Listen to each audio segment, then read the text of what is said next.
A paz do Senhor! Seja bem-vindo, bem-vinda à nossa leitura bíblica diária. Hoje é dia 21 de junho, que bom, segunda-feira, que Deus abençoe a sua semana. E hoje nós já vamos entrar no segundo livro de Reis, capítulo 1, versículo 1, até 2 Reis, capítulo 2, versículo 25.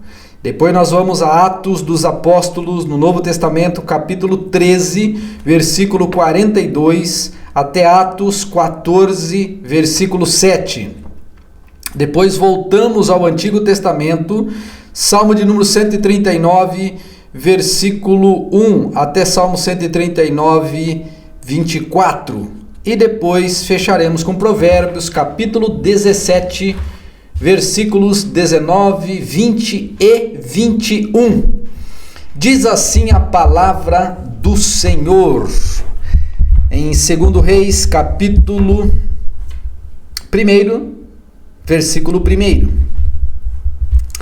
Depois da morte de Acabe, a terra de Moabe se rebelou contra Israel. Certo dia, Acasias caiu pela grade de um cômodo no terraço de seu palácio em Samaria e ficou gravemente ferido. Ele enviou mensageiros ao templo de Baal-zebute, deus de Ecrom, para saber se iria se recuperar. O anjo do Senhor, porém, disse a Elias de Tisbe: vá ao encontro dos mensageiros do rei de Samaria e diga-lhe: acaso não há Deus em Israel? Por que não vão consultar Baal? Por que vão consultar Baal-zebute, o deus de Ecrom? Por isso, assim diz o Senhor: você nunca mais se levantará da cama onde está, certamente morrerá. Então Elias partiu. Quando os mensageiros voltaram ao rei, ele lhes perguntou: por que voltaram tão depressa? Eles responderam: um homem veio ao nosso encontro e nos instruiu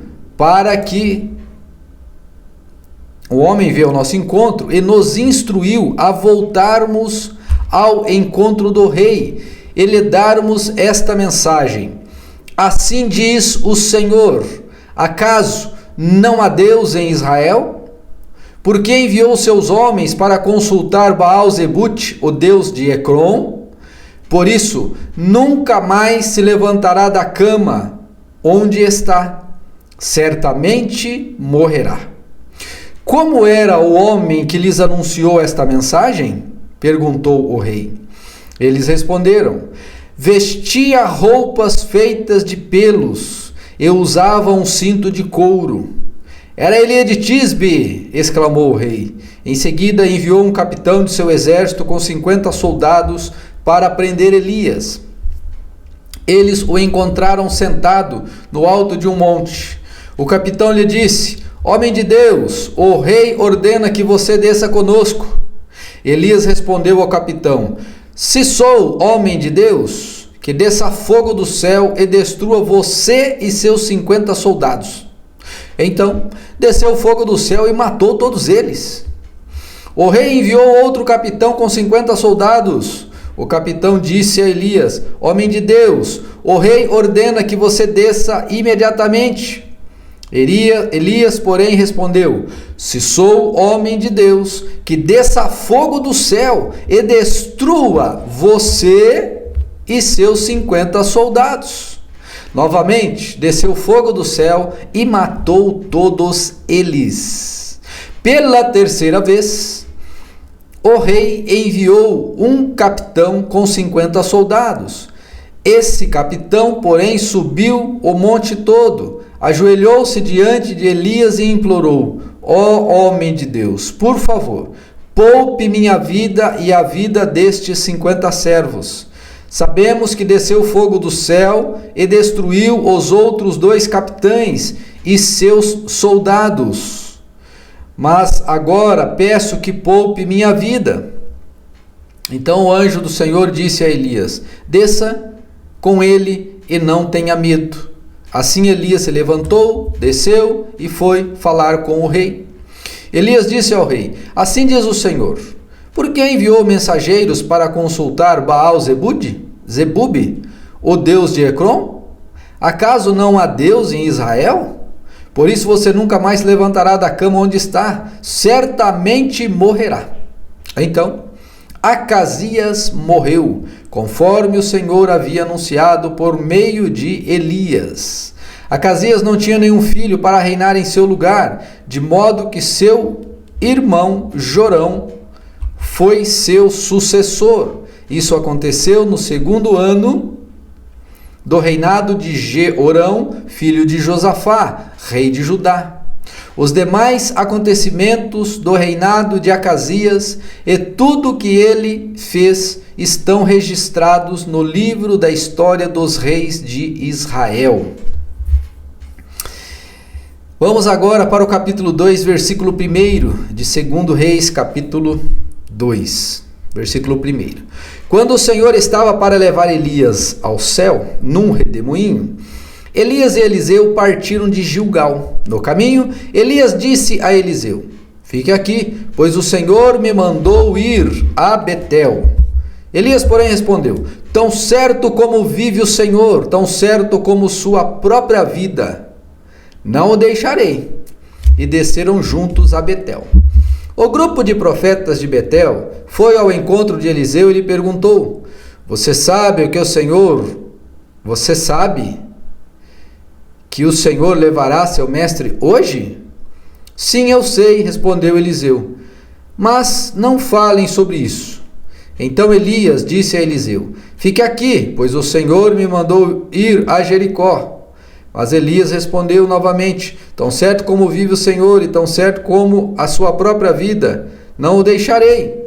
E foram para Jericó. O grupo de profetas de Jericó foi ao encontro de Eliseu e lhe perguntou: você sabe que o Senhor levará seu mestre hoje? Sim, eu sei, respondeu Eliseu, mas não falem sobre isso. Então Elias disse a Eliseu: fique aqui, pois o Senhor me mandou ir ao rio Jordão. Mais uma vez, porém, Eliseu respondeu: tão certo como vive o Senhor e tão certo como a sua própria vida, não o deixarei. E seguiram juntos pelo caminho. 50 homens do grupo de profetas que foram e observaram de longe quando Elias e Eliseu pararam junto ao rio Jordão. Deixa eu voltar. Versículo 7. 50 homens do grupo de profetas também foram e observaram de longe quando Elias e Eliseu pararam junto ao rio Jordão. Elias dobrou seu manto e bateu com ele nas águas. O rio se abriu e os dois atravessaram em terra seca. Quando chegaram à outra margem, Elias disse a Eliseu: diga-me, o que posso fazer por você antes de ser levado embora? Eliseu respondeu: peço-lhe que eu receba uma porção dobrada de seu espírito e me torne seu sucessor. Elias respondeu: o que você me pediu é uma tarefa difícil, mas se você me vir quando eu for separado de você, receberá o que pediu. Caso contrário, não será atendido. De repente, enquanto caminhavam e conversavam, surgiu uma carruagem de fogo, puxada por cavalos de fogo. Passou entre os dois e os separou. E Elias foi levado para o céu num redemoinho. Elias viu isso, ou melhor, Eliseu viu isso e gritou: meu pai, você era como os carros de guerra de Israel e seus cavaleiros. E quando ele sumiu de vista, Eliseu rasgou as roupas ao meio. Em seguida, pegou o manto de Elias que tinha caído e voltou à margem do Jordão. Bateu nas águas com o manto e gritou: onde está o Senhor, o Deus de Elias? Então o rio se dividiu e abriu, e Eliseu o atravessou. Quando os membros do grupo de profetas de Jericó viram o que havia acontecido e exclamaram: o espírito de Elias repousa sobre Eliseu. Então foram encontrar-se com Eliseu e se curvaram com o rosto no chão diante dele. Disseram: nós, seus servos, temos 50 homens corajosos que podem procurar seu mestre no deserto. Talvez o Espírito do Senhor o tenha deixado em um monte ou em algum vale. Não envie ninguém, disse Elias. Mas insistiram tanto que por fim, constrangido, ele consentiu. Está bem, envie os homens. Os 50 homens procuraram por 3 dias, mas não encontraram Elias. Eliseu ainda estava em Jericó quando eles voltaram e disse: não lhes falei que não fossem? Certo dia, alguns moradores de Jericó disseram a Eliseu: temos um problema, meu senhor. A cidade está situada numa boa região, como o senhor pode ver. Contudo, a água não é boa, a terra é improdutiva. Eliseu disse: tragam-me uma tigela nova cheia de sal. E fizeram o que ele disse. Eliseu foi à nascente que abastecia a cidade com água e jogou ali sal e disse: assim diz o Senhor, purifiquei esta água e ela não causará mais morte, nem tornará mais a terra improdutiva. E desde então a água permanece pura, conforme a palavra de Eliseu. Eliseu saiu dali e foi a Betel. Enquanto subia pelo caminho, um grupo de adolescentes da cidade começou a zombar dele. Vai embora, careca! Vai embora, careca! Gritavam. Eliseu se voltou para trás, olhou para eles e os amaldiçoou em nome do Senhor. Então duas ursas saíram do bosque e despedaçaram 42 adolescentes. Dali Eliseu foi para o Monte Carmelo e por fim voltou a Samaria. Vamos agora a Atos dos Apóstolos, capítulo 13, versículo 42, que diz assim: quando Paulo e Barnabé estavam saindo da sinagoga, o povo pediu para que voltassem a falar dessas coisas na semana seguinte. Muitos judeus e gentios devotos, convertidos ao judaísmo, pediram e seguiram Paulo e Barnabé, que insistiam com eles para que continuassem a confiar na graça de Deus. No sábado seguinte, quase toda a cidade apareceu para ouvir a palavra do Senhor. Quando alguns dos judeus viram as multidões, ficaram com inveja, de modo que difamaram Paulo e contestavam tudo o que ele dizia. Então Paulo e Barnabé se pronunciaram corajosamente, dizendo: era necessário que pregássemos a palavra de Deus primeiro a vocês, judeus. Mas uma vez que vocês rejeitaram e não se consideraram dignos da vida eterna, agora vamos oferecê-la aos gentios. Por isso foi que o Senhor nos ordenou quando disse: fiz de você uma luz para os gentios, para levar a salvação até os lugares mais distantes da terra. Quando ouviram isso, os gentios se alegraram e agradeceram ao Senhor por esta mensagem. E todos que haviam sido escolhidos para a vida eterna creram. Assim a palavra do Senhor se espalhou por toda aquela região. Então os judeus, instigando as mulheres religiosas influentes e as autoridades da cidade, provocaram uma multidão contra Paulo e Barnabé e os expulsaram dali. Eles, porém, sacudiram o pó dos pés em sinal de reprovação e foram à cidade de Icônio. E os discípulos estavam cheios de alegria e do Espírito Santo. Capítulo 14, versículo 1. Em Icônio, Paulo e Barnabé também foram à sinagoga judaica e falaram de tal modo que muitos creram, tanto judeus como gentios. Alguns dos judeus não creram, porém incitaram os gentios e envenenaram a mente deles contra Paulo e Barnabé. Ainda assim, os apóstolos passaram bastante tempo ali falando corajosamente da graça do Senhor, que confirmava a mensagem deles, concedendo-lhes poder para realizar sinais e maravilhas. Com isso, o povo da cidade ficou dividido. Alguns tomaram partido dos judeus e outros dos apóstolos. Então um grupo de gentios, judeus e seus líderes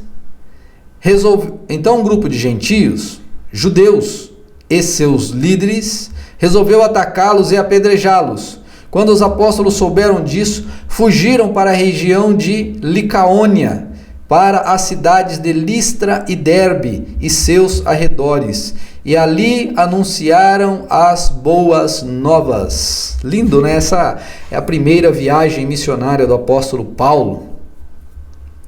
Salmo de número 139, versículo 1. Ao regente do coral, Salmo de Davi. Ó Senhor, Tu examinas meu coração e conheces tudo a meu respeito. Sabes quando me sento e quando me levanto. Mesmo de longe, conhece meus pensamentos. Tu me vês quando viajo e quando descanso.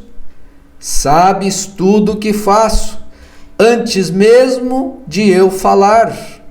Senhor sabe o que vou dizer. Vais adiante de mim e me segues. Põe sobre mim a tua mão.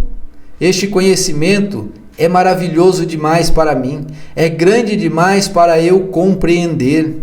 É impossível escapar do teu espírito, não há como fugir da tua presença. Se subo aos céus, lá estás. Se desço ao mundo dos mortos, lá estás também. Se eu tomar as asas do amanhecer, se habitar do outro lado do oceano, mesmo ali tua mão me guiará e tua força me sustentará. Eu poderia pedir à escuridão que me escondesse e à luz ao meu redor que se tornasse noite, mas nem mesmo na escuridão posso me esconder de ti. Para ti, a noite é tão clara como o dia. Escuridão e luz são a mesma coisa. Tu formaste o meu interior e me tecestes no ventre de minha mãe. Eu te agradeço por me teres feito de modo tão extraordinário. Tuas obras são maravilhosas, e disso eu sei muito bem. Tu me observavas quando eu estava sendo formado em segredo, quando eu era tecido na escuridão. Tu me vistes quando eu ainda estava no ventre. Cada dia de minha vida estava registrado em teu livro. Cada momento foi estabelecido quando ainda nenhum deles existia. Como são preciosos os teus pensamentos a meu respeito, ó Deus! É impossível enumerá-los. Não sou capaz de contá-los. São mais numerosos que os grãos de areia. E, quando acordo, tu ainda estás comigo. Ó Deus, quem dera destruísses os perversos. Afastem-se de mim, assassinos. Eles blasfemam contra ti. Teus inimigos usam teu nome em vão. Acaso, Senhor, não devo odiar os que te odeiam? Não devo desprezar os que se opõem a ti? Sim, eu os odeio com todas as minhas forças, pois teus inimigos são meus inimigos. Examina-me, ó Deus, e conhece meu coração. Prova-me e vê meus pensamentos. Mostra-me se há em mim algo que te ofende. Você teria coragem de fazer uma oração desta? Mostra-me se há em mim algo que te ofende e conduze-me pelo caminho eterno. Quem gosta de brigar ama o pecado. Quem confia em muralhas procura a própria ruína. O coração do perverso não prospera. A língua mentirosa se mete em dificuldades. O filho tolo causa tristeza ao pai. Não há alegria para o pai de um rebelde. Esta é a palavra do grande e poderoso Deus, que ela possa fazer a diferença na sua vida, em nome de Jesus. Amém.